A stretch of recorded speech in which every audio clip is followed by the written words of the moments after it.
ไปฉัน 1 2 1 2. Oh, come on, man. This is like the most exciting part, just to hear them drums, the beats come in. You already know what it is. It's another Blackout podcast. What's up? My name's ODM, your host. You know how we do it. I got resident DJ over there in front of me, DJ Danny. Yeah, what up? It's cracking, man. Another day, man, another day. Shout out to everybody that subscribed. We hit 1K already, and we're on the road to 2K. We hit 1K. So let's get it. Now, it's not a lot of people, but it is something to us, because anything in the G's, you know what I mean? Like, it's awesome, bro. And like what? We're 4 episodes deep, so we started from 0, you know what I'm saying? And you gotta appreciate it. You can't help but do that, especially later on as the channel develops. And we want to welcome you to the platform, to the podcast. Of course, season 1 of the birth of Lighter Shade of Brown, everything that entails with that. Welcome to episode 5. Now, before we get into today's guest, I want to first off shout out to Money Moon. Come on, man, look at Money Moon's behind the switcher, because he ain't got a camera on him. People don't think he's here, but I see you. What's up, bro? What up, dog? What's the word, man? Chilling over here in these switches. All right, let's get it, my boy. I want to shout out our sponsors. Shout outs to the Munoz Lawyers. If you're ever seriously in an accident, personal injury, all of that, hit them up at Munoz Lawyers on Instagram, munozlawyers.com. or 855-MUNOZ-LAW. Today's guest, ladies and gentlemen, goes by the name of Alessandro Hamilton. But you might not know him by that, right? Because he's got a couple names which we'll get into in a little bit. I know him by one name in particular, but this is a multi-platinum chart-topping recording artist, man, producer who's done works with, Pac, Nas, I'll Be Sure. You know what I'm saying? A little old school R&B. What you know about I'll Be Sure, Danny boy? What you know about? Let me go Google it. Yeah, see, man, come on, man. I want to put you on timeout for a second. Man, all right. And of course, yours truly, Lighter Shade of Brown. Ladies and gentlemen, he's also appeared in Netflix's The Jammies, had his own cartoon, and as novelist. And he's recently got a book that just dropped here in August, ladies and gentlemen, called Music Release University, The Indie's Guide to Releasing Music. Ladies and gentlemen, novelist Emcee N.I.C.E. Yeah, it's officially going down. What's up, brother? Hey, what's up, man? I want to start it off with a toast, bro, because I want to welcome you to one of our last shows here in the Casita, RBG Casa. Hey, it goes down in history then. Appreciate it, man.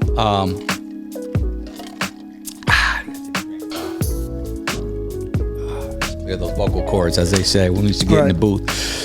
So let's get into it, bro. Novelist, if you don't know, as I mentioned, he has worked with us in the past, and I want to say the 3rd album, and you know him from, if you've listened to the Lane in the Cut album, he was on If You Wanna Groove to This, I comes in, man, you know what it is. Yeah, I comes in blasted. Hey, man, I listened to that record. In fact, I watched the video and I watched all I don't know if you know, but I got all the behind the scenes footage. You sent me some. Yeah, and it was just crazy watching that then and where we was then into where we are now. So we're going to get into that because I want to go by timeline, and I just want to know, what I do know is originally from Kansas, right? No, actually, I was born in L.A., but I was raised in El Paso. And then spent my high school years and college years in Topeka, Kansas. Okay, was it with both parents or was it? Nah, it's my mother. My mother, rest in peace. My mom's passed away about 10 months ago. Created a legend. Oh, yeah. She'd tell you that. Yeah, she was the legend. Okay. Yeah, I was just the opening act. Yeah. Right? And so, I like that. I never heard that. Something Mama Gloria was saying. So that's why, most of my musical influences are like Midwestern to Eastern because and West, because I've been established that way.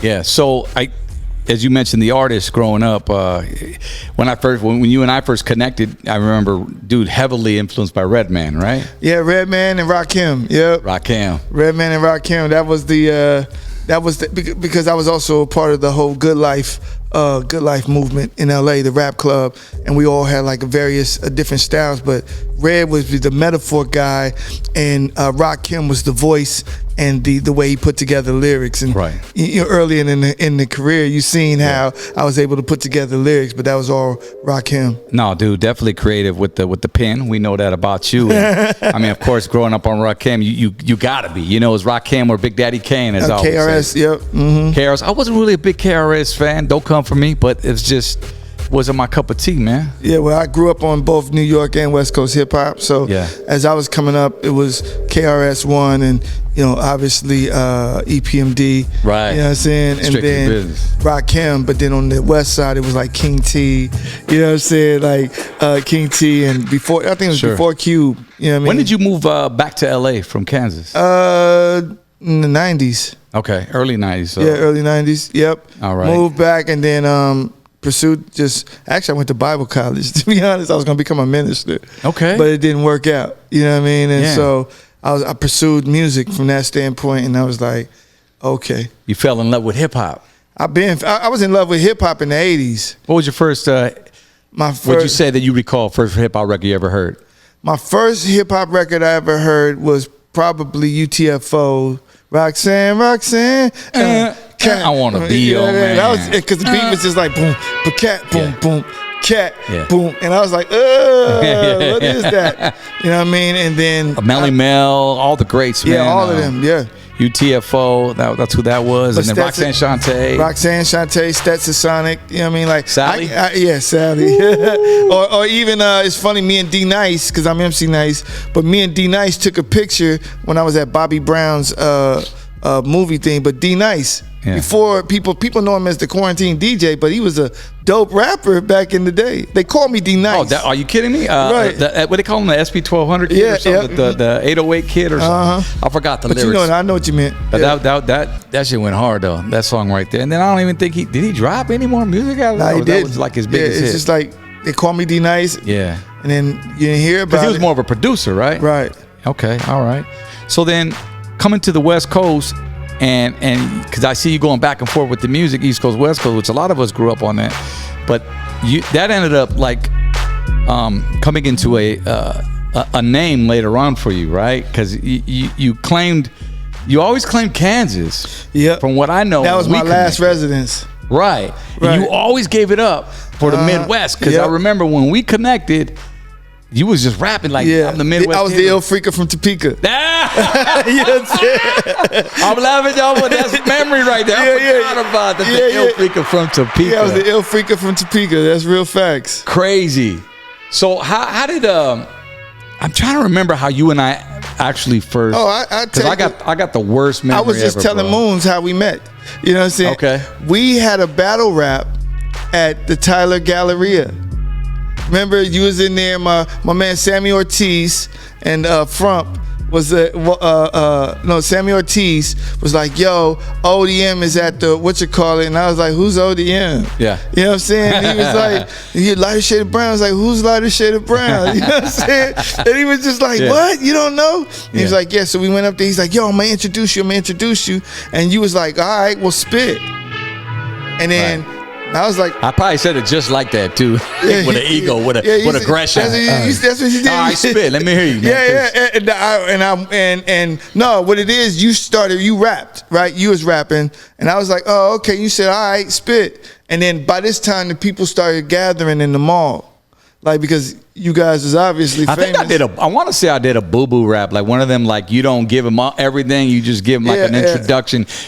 And then I was gonna give you my best, bro. Right, like, but then I'd be stuck if you just came back and slayed me. Yeah, So but I give him a little bit. Feel the room. But I was so ready. You know what I'm Right. saying? No, I know. Right? And so, but the people started gathering, and then I just went off, and you was just like, okay, yeah, we need to link. That's right. Yeah. We need to link, and then from there, we went and created some magic. So that was that had to have been like 93, obviously before laying in the cut. So if I gravitated towards this man and his skills, like for me, I was very picky, because at the time, what I mean by picky is I was producing. I just started producing in my room, and was living with my moms. and we hadn't dropped Laying in the Cut yet, right? No, nothing was out. You was started working on Hey DJ, Okay. right? Okay. And then you was like, yo, we get ready to do the album. Right. I want to get you on the album. Right. You know what I mean? And Okay. then So that's that happened right away, like after the mall. instantly. Mall Yeah, thing, right? it wasn't no hesitation. It was like, yo, hook up with me tomorrow.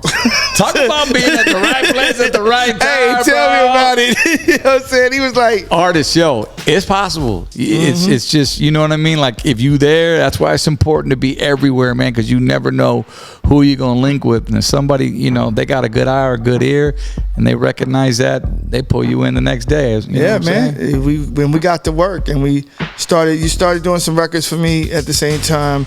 You was working on the Lighter Shade, Laying in the Cut record, and then we started, you know, and then Frump came into the game. Yeah. And then we started putting together the project. Right. And then you was like, yo, I need to introduce you to somebody. Okay. And that's when you introduced me to Paul Stewart. Okay.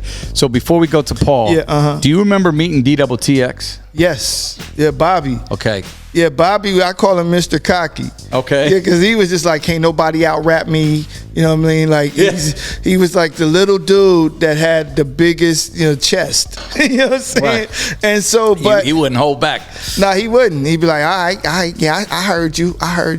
I see. You see what I'm saying? He said, I listened to your rap. Did y'all about to rap too or no? Nah, he didn't want to. He didn't want to. Yeah, he just not that he didn't want to smoke, but he was just like, nah, you know, I'm working on me. Okay. Yeah. He's like, I'm working on me. But you know, you cool. Was this at the studio that you met, or was this out on tour? Nah, when I met Bobby was when it's funny when we were at Paramount recording. Okay. First time. The first time I met him, and he was just like, he came in, he observed, he was real reserved, and then I guess later on in the lobby, he was just like, he walked up and actually had words, and I was like, oh, okay, I didn't know if you spoke or not. Was this the day of the recording of If You Want to Groove? Yeah, that was the day of the recording. So the first day you was gonna jump on the track, that's when you met him for the first time. Yep. And then Amazing. and then when we shot the music video, that's when he was like real cool. Okay. You know what I'm saying? Like, Okay. I think he bought in at that point. Yeah. Yeah. They heard you spit them 16. Oh yeah. I did my best. And then some, right? Not to mention, well, I ain't gonna get into the video, but the video was tough. That was a tough day. Well, let's go. Let's Yeah, go. but- So you met Paul Stewart. Paul Stewart was our manager. Fast forward, we had Cliff Ritchie on. You know, he was our founder, creator of Lighter Shade, and then we transitioned to management. So as we went over in '94 is when we switched over to Paul Stewart. Paul Stewart, Montel PNP, Jordan, yeah. Coolio, you name it, PNP, Farside, yeah, all of everybody. that. So Warren G. So he managed all of them, and there's where I tell the story. Yeah, so Paul is funny because he was I think he had just became president of Def Jam West. That's right. That's You know right. what I'm saying? So we were shooting a music video at the same time. He had just became president of Def Jam West. I said the video was tough because we had to jump on a trampoline for like 12 hours. You know what I'm saying? And good thing it was inside too, because if it was outside, we'd passed out on that. Yeah, we'd have been. Well, I'd have lost about 1,000 pounds. Bruh. Yeah, but we jumped on trampoline. Me and you it was tough because we had a little size on us, not the size I have I was now. heavy, but, bro. You know I what was I'm a saying? couple Alberto burritos in the 40. And so, but Bobby, he would jump up there and just be flipping. Yeah, up we was around. pissed. We was hating low key. Yeah. I was just like, what? Bobby was up there just jumping like it was nothing. He was there. There was like this a microphone hanging from the top. Yeah, you had And to jump about 10 feet and hold on to it, right? Yeah. I could not, bro. I was slipping. I was heavy, bro. Bobby was like a little, like, you know what I'm saying? Because he was tiny. Yeah, he was doing it. If you look at the video, he got one hand, he's swinging. Yeah. Like, he ain't got no weight. So, at the end of the day, it's easy. But yeah, but after that day, because remember I had to jump up there and I was with all of my might holding on to the mic like, oh, please let me just get this verse out. You know what I'm saying? And then I think one time we fell off. Yeah. The trampoline. Yeah, oh yeah. And then that was like a 12-hour day for real. And they even had like they hired professionals because they knew we weren't about to go up there and do it right. Do all the flips and tricks. Professionals to do all the flips and show us up right next to Bobby. And then our girlfriends were in there, and I want to say we had Mr. Cartoon was in there with his lowrider. Mr. Cartoon. Yeah. And then even what's his name? Aaron Hall showed up at the end. That's right, because he was dating the makeup the makeup lady. Yep. The makeup lady. Yeah, Zamora, was her name? Zamora. Zamora. It might be. Yeah, Zamora. Yeah. I remember that. Right. Yeah, he was dating the makeup lady. We was just like, oh. Yeah. It was interesting. That was whole dope. time. Yeah. Good times from there, and I still do have those clips you were talking about from earlier, from behind the scenes. We'll eventually get those up on the on the YouTube for sure, man. So one thing I didn't mention, so Puerto Rican and black. Yeah. And black. Okay, mom's Puerto Rican. Pops is black and Indian. Okay, not to go back, but do you ever have a relationship with pops? Nah, well, my pops, we didn't have that relationship. Okay. So what I try to do is I tried to be, to do the opposite, not really disrespect him. You know what I'm saying? But at the same time, now my mom's put in the work, so I go hard for her. Right. So your focus was not to diss him, but make my mom proud. Yeah, my focus was her.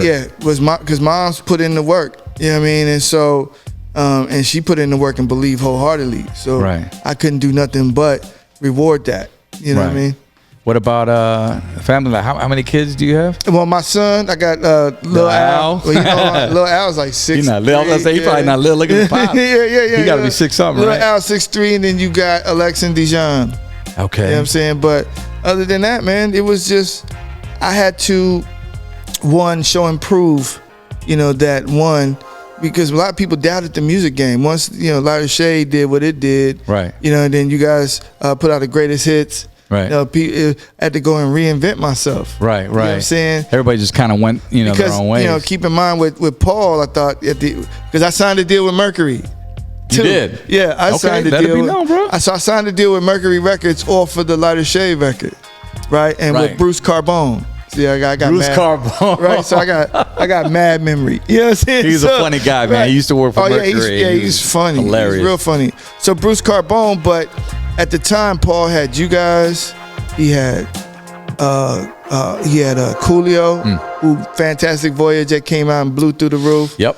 He had Montel Jordan with This Is How We Do It, came out and blew through the roof. He was promoting Warren G's Regulate and Indo Smoke with him and oh my Mr. God, Grimm. Mr. Grimm, my homeboy, by the way. Yeah. You know what I'm saying? Because we was all in the same rap clique together. Okay. Right. So Grimm, and then he had YMV. You know what I mean? Like YNV. And then he had Domino. You know what I'm saying? So all he was hot. He had some hot records. Oh, this dude was blowing through the roof, and so I was the last guy on the totem pole. Right. So when the record, so you thought for sure I'm about to go. Well, not only that, I took pictures, and they was painting me as like the next LL Cool J. Okay. You know what I'm saying?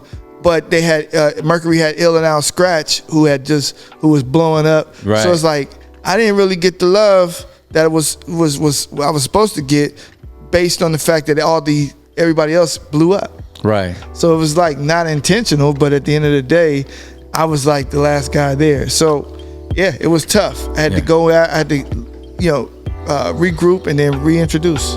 Right. So how when was it? What breaking point was it where you knew this ain't popping for me over here at Mercury? Like, was that a few months, 6 months? That, but here's the thing. Mercury told me we're going to drop you. Like they said, we're not releasing the record. Yeah. So I had a backup plan where I went over to Warner Brothers. Okay. And I had, a situation in place at Warner, and Warner was willing to buy me out of the Mercury contract. And Mercury said no. Okay. So they sat on me for a year. Oh no, they didn't. And I couldn't like that. And I couldn't release no music. I couldn't write no music. So it was tough. It was tough. You know what I mean? But during that time, I was able to. That's why I got with a group. Right. It was like okay. Yeah, y'all. So before we get to that, you and I, we had a really good bond, bro. At one point, I know you were coming over to my house. Again, I was getting to the production side. I think D and I, we started parting ways, right? Yeah. After the Laying in the Cut album, and this is when Mercury kind of did us wrong, right? And basically let us go. Remember after If You Want to Groove, right? And then we shot Dipping in My Ride after that, and then after that it was a wrap, right? So then I just started. Phone calls stopped coming in and shows stopped happening. So finally, I was so heavy into my production game. Novelist was like my, I don't want to say protege. I want to say my God, he was the one that was there. He lived down the street from me in Riverside, and he was like, and I believed in him. You know, ever since the mall that you just put the memory back in my head. For those days, the dude was dope, and what doper person I have on my tracks than this cat. So we started working, and bro, I remember we were just doing demo after demo and demo, and then what happened is radio came in. You took off with 99.1, and but that was like, bro, that wasn't until like 6 years later. Nah. Yeah. You was going to do guest spots. You wasn't really on. You was going to do guest spots with them, and then something happened where all of it, now you became that guy, the go-to guy. So I think you're talking about when I started at I want to say I was doing Power in LA.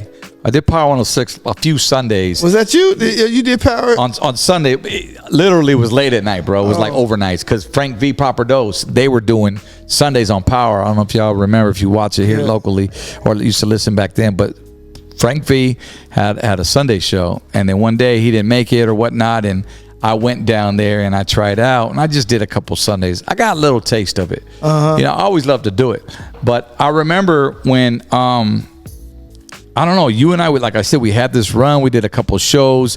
I remember doing the show up in some military base. Oh, yeah, with Volume 10. But with Volume 10, right?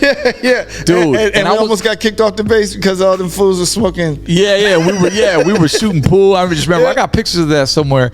But, I mean, I was going through my solo career, the beginning of it. This man helped me, gave me the confidence, bro. I want to give you your flowers for that because you helped build not only my confidence but the strength to do it on my own. That's what's up. And I thank man. you for that because it was a very important part of my life that you were in. Yeah, that's why we still here today. I know, bro. And this bro has always been 100. So I want to thank you for that and helping me out with those at that time with those songs. So anyway, carrying on, bro. So after like 95, 96, what happened? We used to ball. We used to do all that. Well, at that point, people moved. You know what I'm saying? It's like relocation. So for me, I was hanging, my mentor was Dijon, Papa Jack. Right. And then Fat Jack was my other, I call him my uncle now. Right. But I was hanging out with them because he was at the same time producing, working with DJ Slip, and they were doing Compton's Most Wanted. Okay. CMW, right? Yeah. And so I started getting the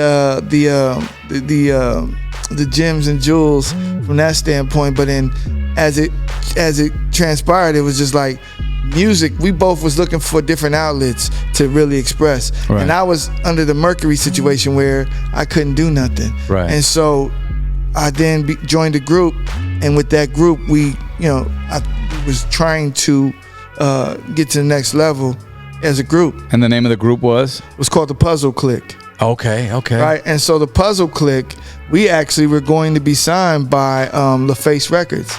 It was between us and Goody Mob. You see what I'm saying? All right. Goody Mob wasn't out yet. No, Goody Mob. No, they were trying to decide to sign either us. So they were looking for a deal as well. Yeah, obviously. Okay. Yeah. And so ultimately, they ended up signing Goody Mob, and then the group. Everybody, we all have individual wants and needs, and so my goal has always been I need to figure out how to stay active, how to be, even then before I knew what activity was. In today's game, you got to be active, right? Regardless. But back then, it was like I need to stay relevant. I need to stay because every year I was getting older and older, and rap life wasn't really, they was like, yo, you flamed out at 27. You know what I mean? But now you can be whatever. Didn't you start up another group, Kansas Cali, I believe it was? Yeah, that was after the Puzzle Clique. I got with Seven. His name was Seven at the time. Okay. And he was in the singing group, right? And the singing group was on my first single that was gonna come out with Mercury, and we ultimately ended up forming a R&B hip hop group.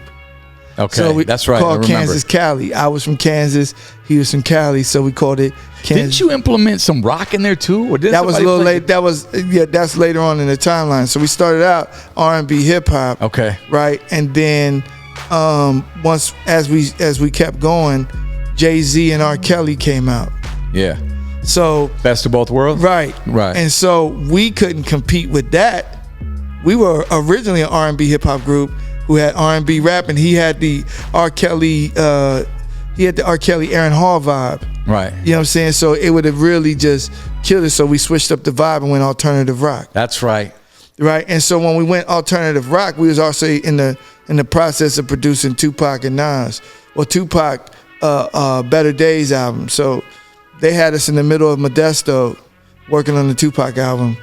You know what I mean? Yeah. Because he had died, and they didn't want nobody to know that the album was taking place. So they shipped us all to Modesto, California, where the production took place on Pac. For Pac's album, after he passed. After he passed, it was like, I done heard, maybe 30 songs that hasn't even come out yet. You know, that man had a lot of songs. He had a lot of records. And so we worked on the Pac stuff, but at the same time we were working on the rock stuff. So we did the alternative rock, and we ended up landing on the soundtrack of the movie Crash. What year was this? That was 2000. Well, the Pac was 2002. Okay. Right? Because you did a few soundtracks. Haven, Crash, Mr. and Mrs. Smith. Mr. and Mrs. Smith, Kicking It Old School, and this was all between the years of 04 and 07, right? And Kicking It Old School, we're actually at the end title of the movie, so the song comes on at the end of the movie. Okay. So that, we actually got lucky on that one. But Crash, we did that record when the movie was already done. We didn't even know it was going to win an Oscar. We just did it, right? Because they asked us, you can get on the soundtrack, but you can't get in the movie because it's already done. Who was working these? I was curious because, there's plenty of soundtracks right there during that time. Yeah, who was working your deals to get these soundtracks? Well, here's what we did is we partnered with the soundtrack, with a company. Right. Okay, So smart. we said, look, at the end of the day, it's all about how you work the deal, right? And so we wasn't really taking much up front to get on. Because you gotta look at it from the standpoint of you trying to build a resume. So in order to build a resume, you need to be on things. Right. And so when we did Crash, they was like, y'all got 24 hours, right, to do the song. And then they had to like the song. And then we came back and said, can we shoot a music video and use some of the footage? And it was like, you gotta shoot the music video yourself. Back in the day, you had no extra time. It was like 24-hour turnaround. Real I remember that. I don't know how that shit goes now, but back then. But the problem, here's if you had a home studio, to go to make it. So the dope part is we shot the music video.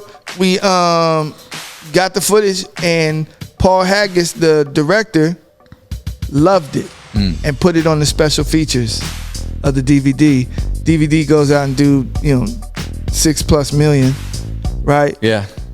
And it gets nominated. It wins the BAFTA awards, which is like the European Oscars. It wins the Emmy, not the Emmy, it's the Golden Globes. Yeah. The Golden Globes, and then it turns around and wins the Oscar for Best Picture. And our music video is on the. Now, did you see any money from that? Oh yeah, we seen a few coins. You know what I mean? Off the DVD? Off of everything. Everything, yeah. Okay. We seen a few coins. Good, man. So I'd hate to see something blow up that I was a part of. It was like, damn, what went wrong, man? Perfect example was the Dangerous Minds movie that we were supposed to be in D. And I told the story how we auditioned for it. And that was the one that Coolio's Gangsta's Paradise, right? Dangerous Mind.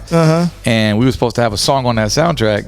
We didn't obviously get the part, but D and I went and we were supposed to do a song for it, and he never made it to the studio. And that was it. And that was you know how many copies that sold. Yeah. Gangsta's Paradise. But anyway, I can relate.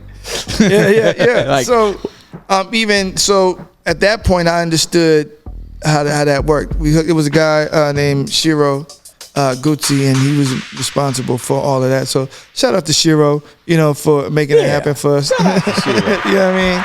And so we did that, and ultimately, when you get on the soundtrack and it's successful, other people want to add you. So that's why we was able to get on Haven. We was able to. So it just kind of trickled. Yeah, because of the success of what went down, and then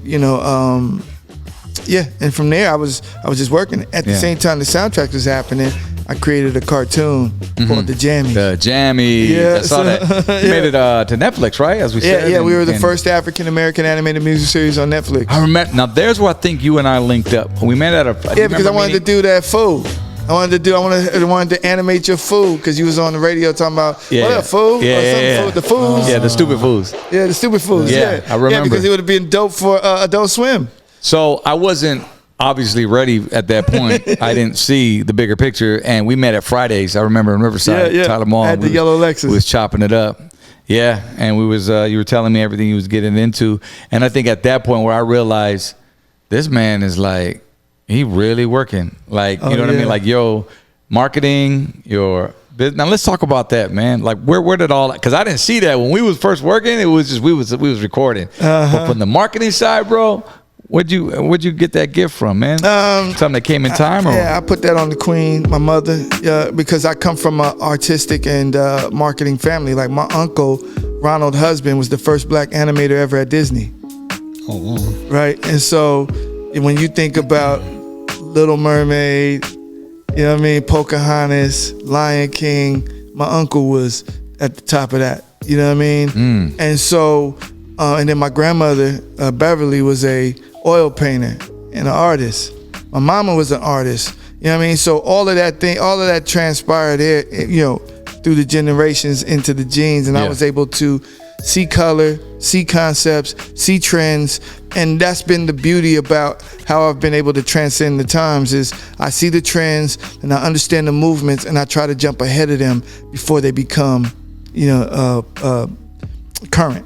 Right. A lot of people don't get that far. A lot of people stay behind because they stay, you know, in their old ways. And these times are crazy evolving, bro. Even with all this digital media shit, like, man, I'm like, it's easier, you know what I'm saying? But you still got to do the groundwork, right? Still got to do the groundwork. Talk to him, man. So, you know, the beauty about it, I can get into my book, but the beauty about what transpires is in this game or in any game that you get into, you have to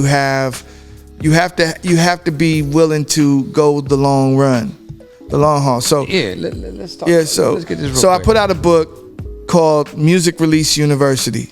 Put that up right here, Moon. Right, the Indie's Guide to Releasing Music. Okay. So at the end of the day, I give you the tips and strategies on how to be successful, not just for releasing music, but yourself. You know, and so there's a technique in there I use called SWOT. I was talking to my man Moons about it earlier. Right, SWOT, SWOT, strength, weaknesses, opportunities, and threats. So if you're familiar with writing business plans, or you may not be, right, but at the end of the day, in the business plan, they want to know if you know the SWOT of your company. Do you know the strengths of your company, the weaknesses? And because if I'm going to invest in you, right, you know what I mean, and something happens, you need to be able to troubleshoot. I need to believe that you are able and capable to troubleshoot, yeah. Because you know the ins and outs. So I said, take that and make it applicable to your life. Well, okay, let's start with yourself. So nice. Do you know the strengths of yourself, the weaknesses of self? Yeah. Because if you can't be honest with you, you ain't gonna win anyway. Right. Then you make it applicable to your beats. What is the strength of this beat? Because you're not competing against yourself. You're competing against the Jay-Z's of the world, the Futures of the world, depending on your genre. Right? So, you know, it's like, now does this compare? What is the strength of this beat? The weaknesses of this beat? What are the opportunities that I can take advantage of or may have missed? And what are the threats that I pose or pose to me? You see what I'm saying? So at the end of the day, if you SWOT everything, you'll be successful. Why? Because you'll be in the know. I gave Moons a tip. I said, yo, all you got to do, go to these DJs that you see and ask them what's the BPM of their playlist. Right? So if let's just say you go to I mentioned Just Incredible because I know him, right? So you go Just Incredible and you go, yo, Just, what's the BPM of your playlist? He'll say, yo, anything, I play anywhere between, 97 or 60. Well, if you give him beats between 97 and so, he can mix that in. Right. You see what I'm saying? These are just the little things that you need to be able to win. But I mean, you still gotta have a hit record. The record still gotta bang. I mean, you can't just give them an 80 That's BPM not true record. because I've seen records blow up that wasn't hits to begin with, but because you got obviously you got to have the beat. So I just don't want artists out there to think get the wrong misinterpretation. If my beat's 85 beats per minute, Just Credible gonna play it. But no. You know what I'm saying? That's what Creddy's not gonna do. Like, you know what I'm saying? Like, Creddy's not gonna do that. Let's be 100. But at the end of the day, if you got a beat that's what I'm saying. If you went through the SWAT, you already know that your beat competes with Jay. Like if you being honest. I got you. You know what I'm saying? If you if you went through the SWAT, you know your beat competes with Jay, you know your lyrics is with Kendrick Lamar. Right. There's no way you turning down my record. Now I just need to fit within the scheme of what you doing. Right. You see what I'm saying? So now if I fit within the scheme of what you're doing, the likelihood of my record getting played is very likely. You see what I'm saying? Because I've went through all of the checks to make that happen. Not to mention is always tell one of the tips is blow up where you at first. Don't try to go blow up in New York when you in Ottawa. Become number one in Ottawa. And then what's the surrounding cities of Ottawa? Become number one in those because that's how you transcend. You know what's a trip is they always say to start with your backyard. Start at home. You know, your home is gonna have your support. They're the ones gonna do, X, Y, and Z. But then later on, I mean, for some, it's your home is where you're the most hated on. Yeah, it could be. Or because I don't know if it's a jealousy thing. I don't know if it's he made it out. He don't forgot about us. Or you know what I'm saying? For particular individuals or artists. Well, it depends on how you saturating yourself at home. Yeah. You know what I'm saying? Have you involved anybody else within the community? You know what I'm saying? Right. That's home supports you when you involve them. Right. Look at YG and Kendrick and all them dudes. They really go in Compton and just be like, yo, and Compton ride for them. Yeah. You know what I'm saying? Only because they involve the community. Same when Atlanta. When I go to Atlanta, they ride for those artists. Right. And you be like, I've never heard of this person, and yet they got 1,000, 2,000 people at the show turning up. Right. So get your backyard is not, let me go get played on the radio in my backyard. It's let me show up at the community events. It's let me show up. What artist is bubbling out here? Let me go and and parlay with them. Yeah. Because their fans become your fans. You I hear you in back when the conversation between Novelist and then N.I.C.E. Yeah. And for our viewers, man, I just want to. At what point did you transition from Novelist to Emcee N.I.C.E.? When so I was with the group Kansas Cali. I was Novelist in Kansas Cali, and then when we went rock, you know what I mean, we went from R&B hip hop to alternative rock to urban rock. Right. We actually coined the term urban rock. Okay. You know what I'm saying? And dope, I didn't know that. Yeah. So once we decided from a creative standpoint to go different ways, I was like, yo, what do I know? I know MC, being an MC, right? That's who I am, MC. So Emcee N.I.C.E. is a lyricist. Right. N.I.C.E. is novelist, is constantly evolving. So Emcee N.I.C.E. is I'm a dude that's a lyricist that's constantly evolving every day, right? And as novelist, hold on. I think you said that too fast. Y'all didn't grasp that. N.I.C.E. is novelist, who is constantly evolving. Novelist is constantly evolving. Yeah. So appreciate that. Yeah. That's because shit like that takes some time to think about, man. You can't just think about that overnight. Of course, if you're a lyricist, it might come quicker. But no, because I thought everything out. Yeah, that one thing you learn. SWAT, real facts. I like that. You know what I'm saying? I like that. One thing you learn about me is that I plan everything before I even make moves, because I gotta in swatting, you learn the trials that may come up. If I make this move, this may happen. Right. How do I adjust? How do I address that? If I make that, so you paint out all these scenarios before you even step. That's dope. It's doing your homework. Here I am. I've been in the game 30 years, right? Yeah. And 2017, I had 5 #1 records on the Billboard charts. Oh, we see the plaques. You know what I'm saying? We see the plaques on the video. Right. Behind your wall. I earned those. You know what I'm saying? I earned those. Now, which brings me to, at some point, you entered into the gospel music side. Yep. Okay, when was that? That was 2017. Okay, that was recent. Real facts. So keep in mind, before I did that, I had a record out. 2018 with Stacey Dash. I saw the video. Right. So we did a record. Russell Simmons co-signed us. He co-signed me. They wrote me, MC Nice may not be a household name, but he soon will be. Okay. You know what I'm saying? Wow. Like, we was destined to go. But then, the controversy with Obama came up, and then, everybody thought it was just Stacey making a ploy to promote her record. Yeah, I remember that. She was all up in the media for that, huh? Yeah, but they thought it was her record. It wasn't. It was mine.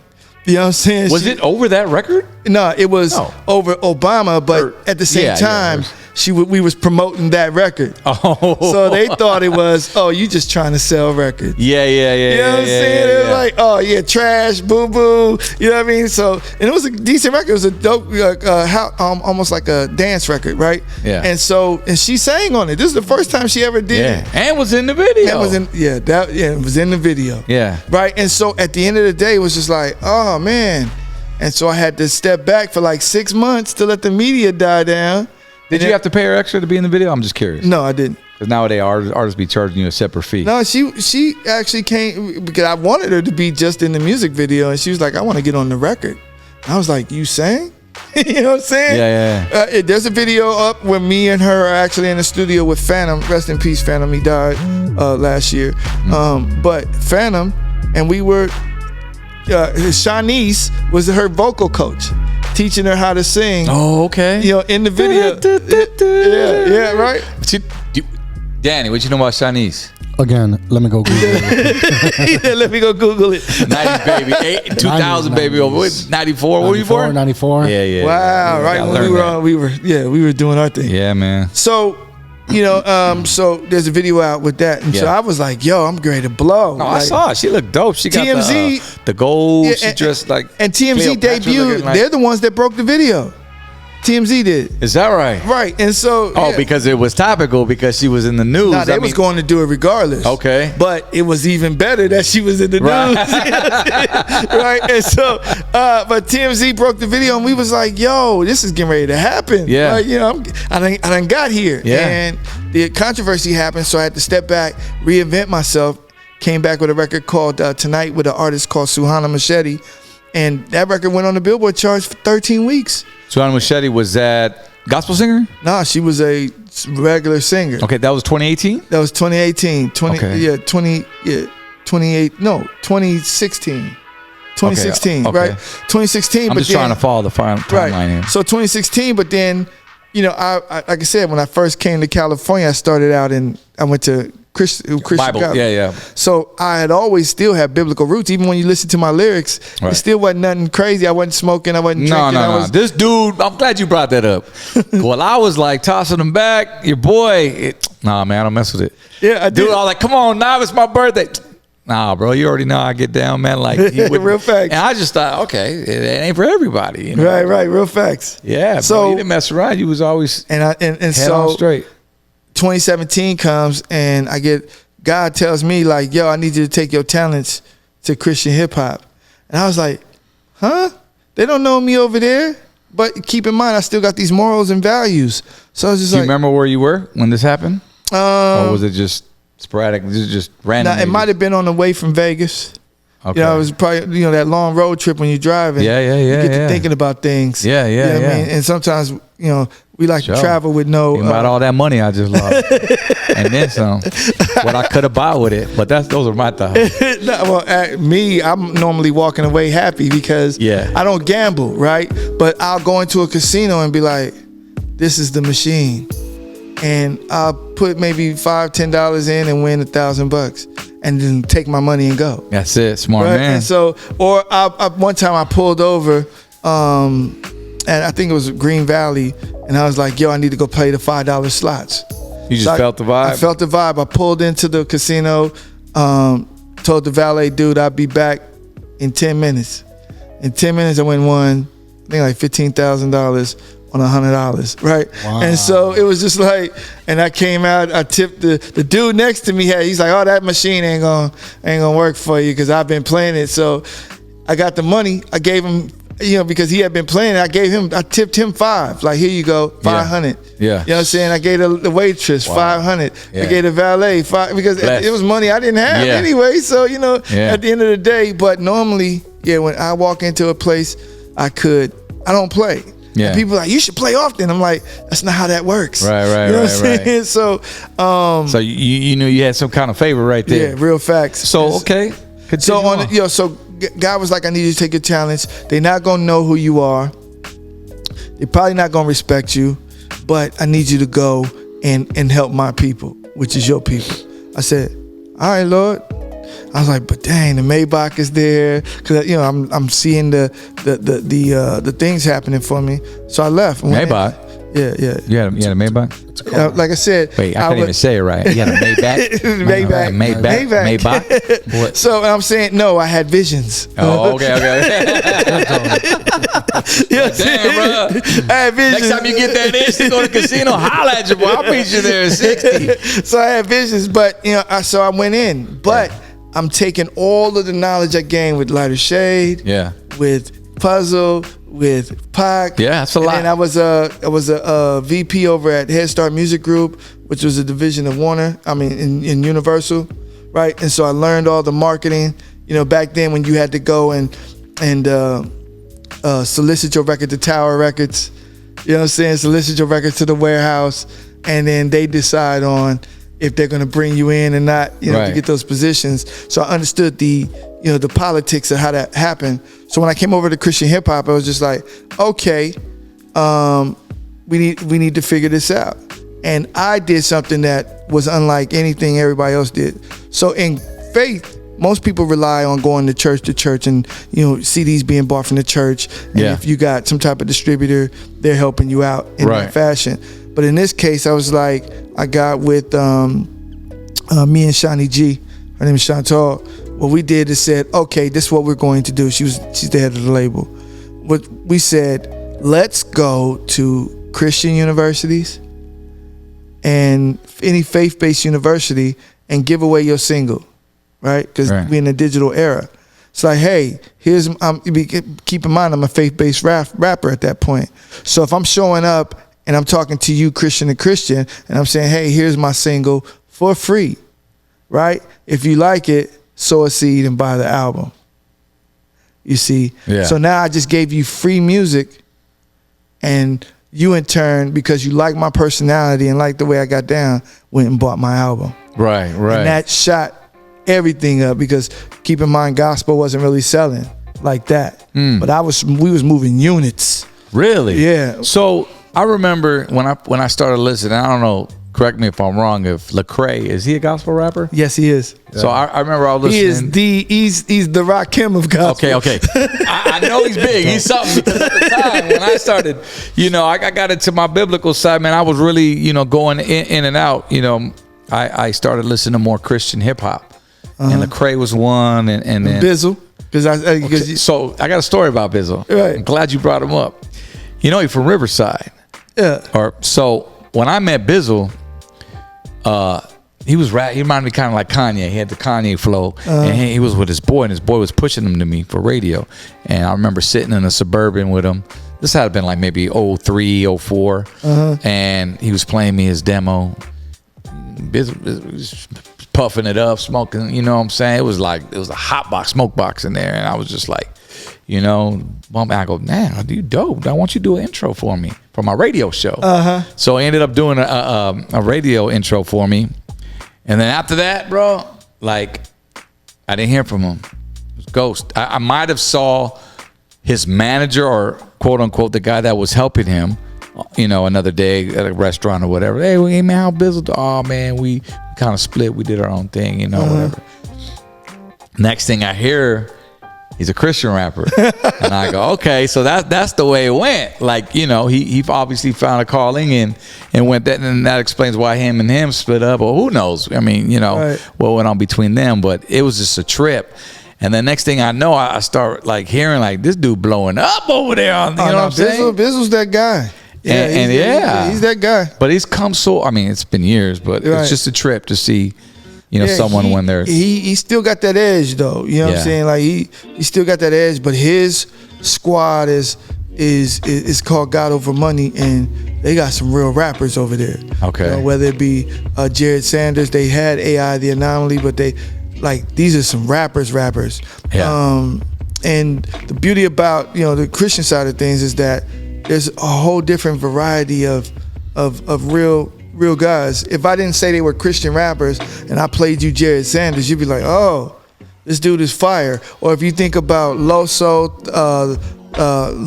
the Saga, A-Ward, and Street Hymns are all battle rappers, and they in the battle rap leagues right now taking down secular dudes like it ain't nobody's business.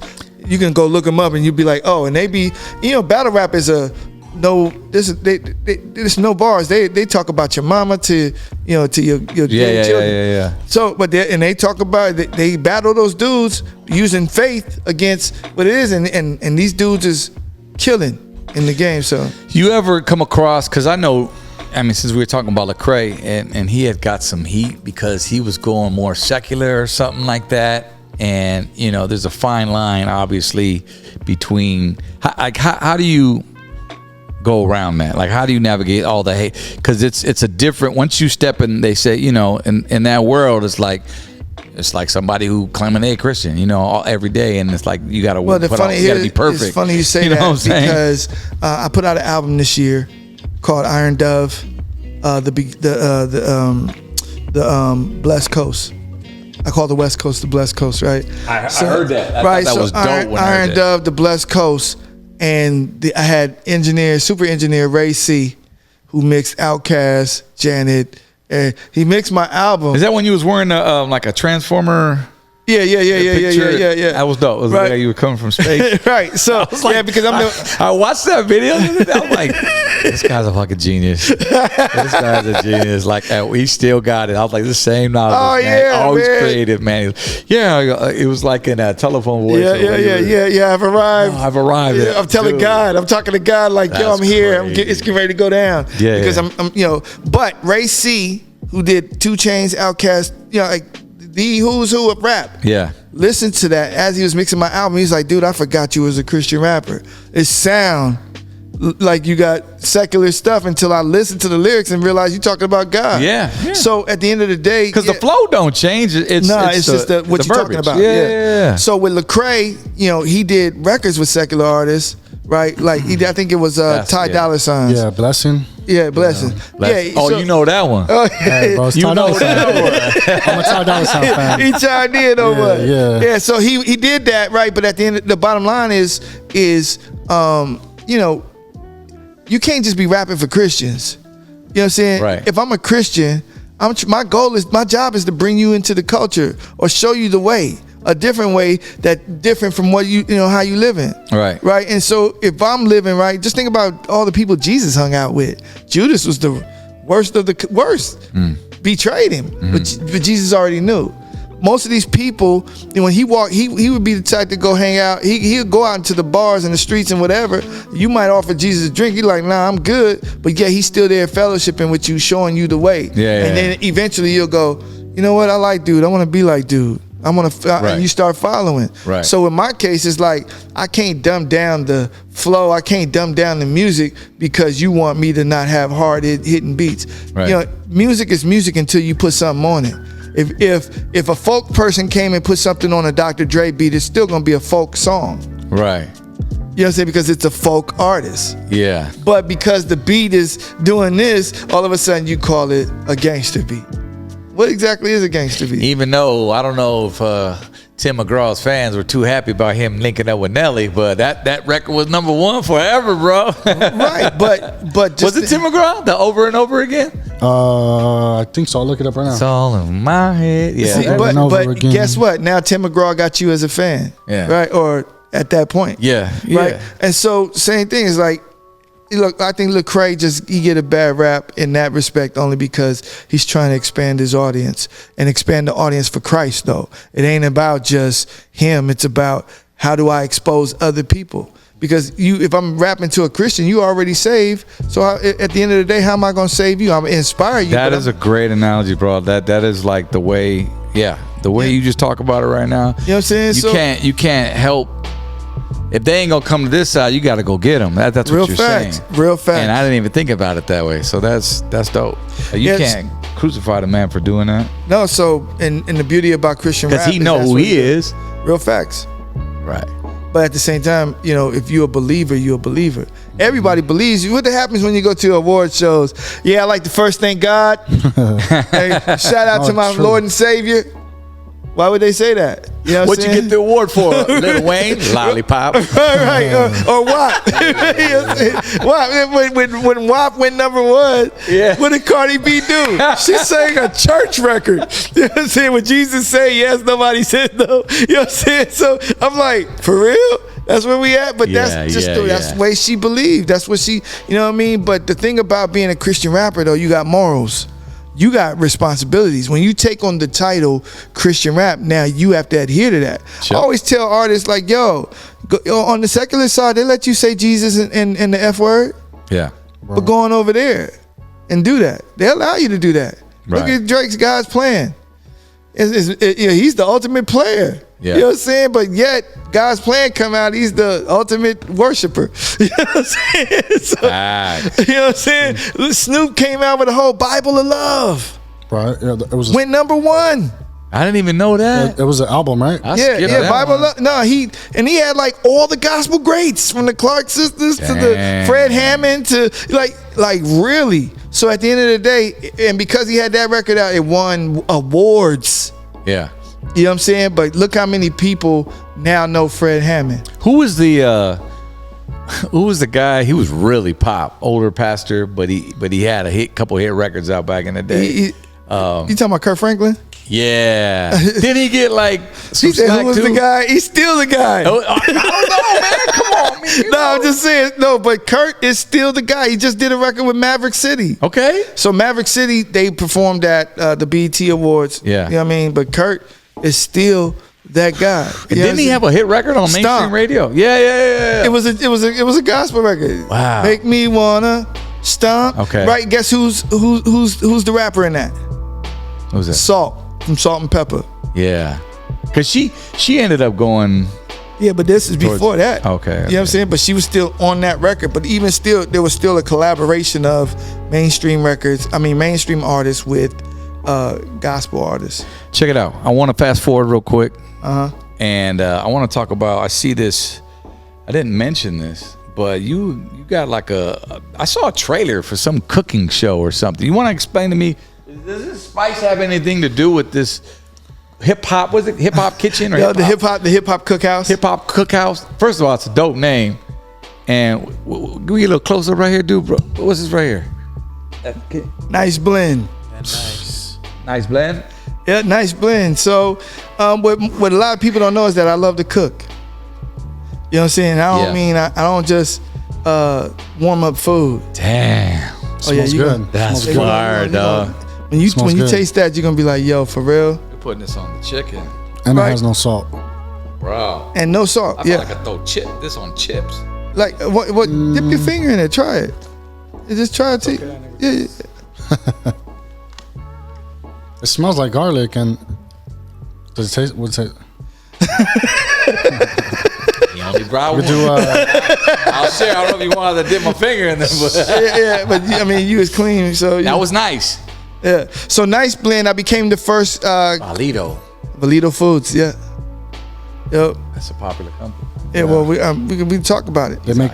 Don't they make like all the spices? Come on, man. Explain. Yeah. So Valito Foods became the first rapper, hip hop dude to actually have a spice deal in the history of hip hop. So you may have E40 or even was it 2 Chainz? So 40, Luda, 2 Chainz. They all got like different food products. Even Master P got food products, but I'm the first one in the history to do a spice deal. Right, and so Nice Blend is obviously going to be used on my TV show called The Hip Hop Cookhouse with MC Nice. So it's me in the kitchen with a DJ Hustle. I don't know, you familiar with DJ Hustle? He's familiar. Yeah, so I think he might have did a couple of mixes for you at your old spot. Okay. You know what I'm saying? And so it's me in the kitchen. I'm like, every good cook needs theme music. I always say when I'm not on the road repping the rock, keeping it real, I'm behind the stove with the grill and the mills. Ooh. You know what I'm saying? At the end of the day, giving you He's rapping already. giving you that sweet, that savory, and most definitely that hip hop. Welcome to the hip hop cookhouse. You know what I'm saying? Yeah. I'm giving you foods where I'm cooking. Like I got my Cali brioche French toast, where I make some French toast out of brioche, and my golden double fried potatoes, where I deep fry the potatoes, and then He's coming over on Sunday. yeah, right. I deep fry the potatoes. They yellow potatoes, by the way, because Now I'm that getting we creamy. hungry now. You know what I'm saying? But I pull them into a cast iron skillet, and then I refry them with butter, though. You know what I'm Right. saying? And then I put the roasted sauteed garlic, red onion, garlic, and white onion, and some split owl is what I call that. Right. I always sprinkle a little split owl on that, and then you get that. So Split out. yeah, split owl, like split owl. You know what I'm saying? And so yeah, but every episode is going to be on meals that anybody can prepare, but it's just I'm adding a little, street Is this out in the sophistication. Yes, it is. Okay. What stores? Valito Foods. Well, you can go to Okay. Valito Foods. We're doing the online campaign first to just to saturate the name, and then we're going into stores. Bro, I'm So- gonna try that. Yeah, you're gonna love that. You're gonna love that. So that, but so we got the seasoning. Yeah. But then also I got a music festival that I co-own. I don't know if you know anything about that yet, but Speak on it. yeah. So we rented out me and Shani. We own a company called 2020 Festivals, and we rented out the Bank of California Stadium. Wow. Hopefully in 2023. Hopefully around August or September, we're going to do the largest faith-based festival in the history of music, where we have a bunch of faith-based hip-hop artists. Bizzle, one of them. Yeah. Lecrae, hopefully, Nice. will be performing at the stadium in, the soccer stadium. Right. Where the LA Football Club play. Yeah. Right, so we rented that I'm out. familiar. Yeah. So we rented that out, and we're going to do the largest faith-based festival, hip-hop festival there. Are you guys Right on, man. You guys are doing it inside or outside in the front? No, in the stadium. Dope. Yeah, so we're doing it in That the stadium's stadium. dope. It's dope. Cálmate, it's not the Picolandia, güey. It's outside the stadium. Anything We're going has to to do Pico with Rivera but Sports yeah. Arena. Is it inside or is it outside the stadium? It's not a lowrider car show or it's outside the stadium. Yeah, so we're doing it inside the stadium. It's going to be, hopefully. No, but that was a fair question, bro. I ain't No, that's real dissing, facts. but that's even Well, doper. because Rolling Loud, they went there, before they went inside, they used the parking lot. Yeah. And Christmas Tree Lane. They didn't a even. lot of concerts go down the parking lot. I get Yeah, it. so because they didn't want to, they didn't use the stadium. It's Yeah, you gotta- restrictions. It's a little restriction. Yeah, that the stadium's a little expensive. That's where you start selling the $20 tall cans. So we're going. The beauty about 2020, we call it God's House of Hip Hop 2020 Summerfest. God's House of Hip Hop is a radio station I co-own too. Right. We're partners with Dash Radio, and Nice. and so something I'll talk to you about after that too. And so what we did is we create every radio station needs some type of event. Yeah. Like your joint had the Taco Fest. You know what I'm Right, saying? right. Or 106 and a half Power, whatever. Right. So we were like, we're God's House of Hip Hop. Let's do, we call it 2020 Summerfest. So 2020 is not the year. 2020 is vision. We're saying through your faith, you got perfect vision. Through faith, my faith, I got perfect vision. Got you. You know what I'm saying? So we're saying we're giving you perfect music. You know what I'm saying? 2020 Summerfest, peace, love, and music. And See, I'm gonna have to come with Novelist when we come out with a soundtrack or something to come with the creative title or something. 'Cause this Gotta dude hit 'em got, up. bro. oh man, That's dope, man. I can't wait for that. And of course, let us know. Holler back. Let us know. What I want to do right now, though, when you start promoting, is what I'm saying. Headphones you just dropped back there. Oh man.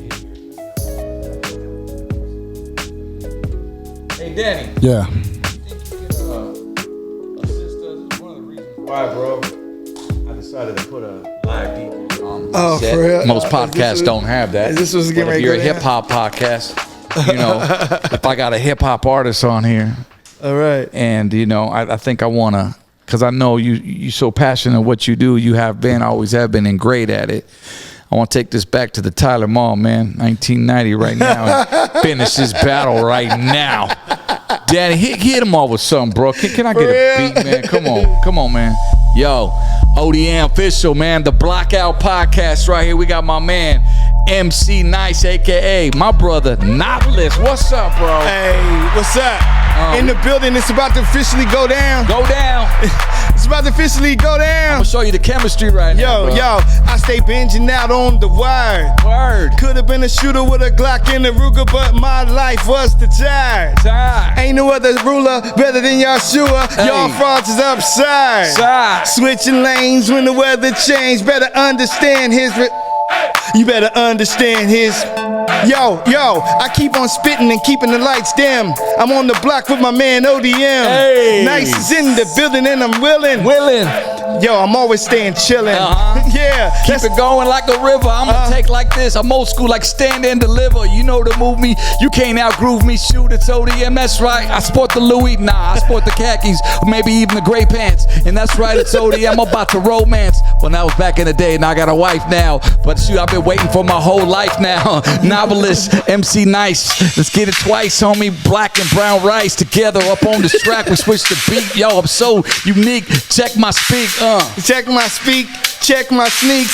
Adidas, you know that I'm a freak. Hey. Yeah, I'm a freak for Jesus. Yeah, and believe me, they need us. I'm trying to catch the flow, trying to catch it slow, getting up on it. Yeah, gotta let him go. He went there with it. Yo, old school for you. Okay. Yo, yo. Back in the day, I used to be like, yo, hey, yo, it's all related, not debated, can't be bitter, confiscated, or promoted, not demoted, sugar sweet, candy coated, fresh as hell, never stale. You run around with fake gazelles on the mic, doing it right. You whack a season short of bite. All inclined, step in line, pay the cash, and you will find one MC. That is me, dominating NICE. Make love, never stop, never hip, and always hop. Nice is in the building, and I'm about to rock. We're just gonna stop right there because I ain't had enough diet peeps to keep going. You know what I'm saying? I gotta say with this, I gotta eat.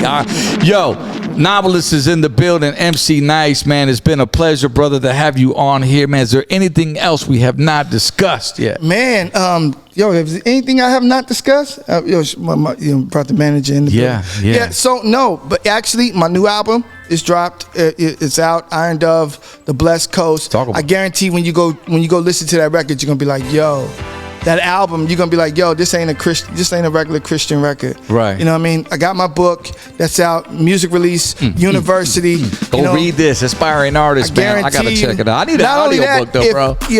Here's the beauty about it is if you go to ghstreetradio.com, right, and select the little tile that says Music Release University. Okay. If you give me your email address, I give you a free one-stop split sheet. All right, we're gonna link that in the description. Right. So the one-stop split sheet is if you're familiar with sync licensing, right? So we talked about how I did all the soundtracks. Right. Well, normally when sync licensing companies want to license your music, if they got to go to they got to go to Moons, they got to go to my man the DJ over there to get the people to sign off. They're not going to select the track.